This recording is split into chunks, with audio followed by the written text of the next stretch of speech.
এক গ্রামে বাস করত এক গরিব কৃষক, নাম ছিল আমানুল্লাহ। সে সব সময় আল্লাহর উপর ভরসা রাখত এবং 5 ওয়াক্ত নামাজে কোনোদিন ফাঁকি দিত না। একদিন প্রবল খরার কারণে তার সব ফসল নষ্ট হয়ে গেল। প্রতিবেশীরা বলল, তুই এত নামাজ পড়িস, তবুও আল্লাহ তোর ফসল বাঁচাল না, এখন কি করবি? আমানুল্লাহ শান্তভাবে বলল, ফসল আল্লাহ দেন, আবার নিয়ে যান, এতে আমার ঈমান একটুও কমবে না। সেদিন রাতে সে মসজিদে গিয়ে আল্লাহর দরবারে বলল, হে আল্লাহ, তুমি যেভাবে চাও আমাকে সেভাবে পরীক্ষা করো। আমি জানি তুমি সর্বশ্রেষ্ঠ পরিকল্পনাকারী।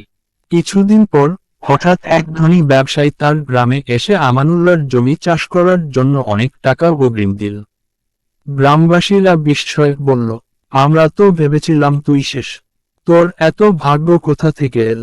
আমানুল্লাহ মাথা নিচু করে বলল, এটা ভাগ্য না, এটা আমার ঈমানের পরীক্ষার পুরস্কার।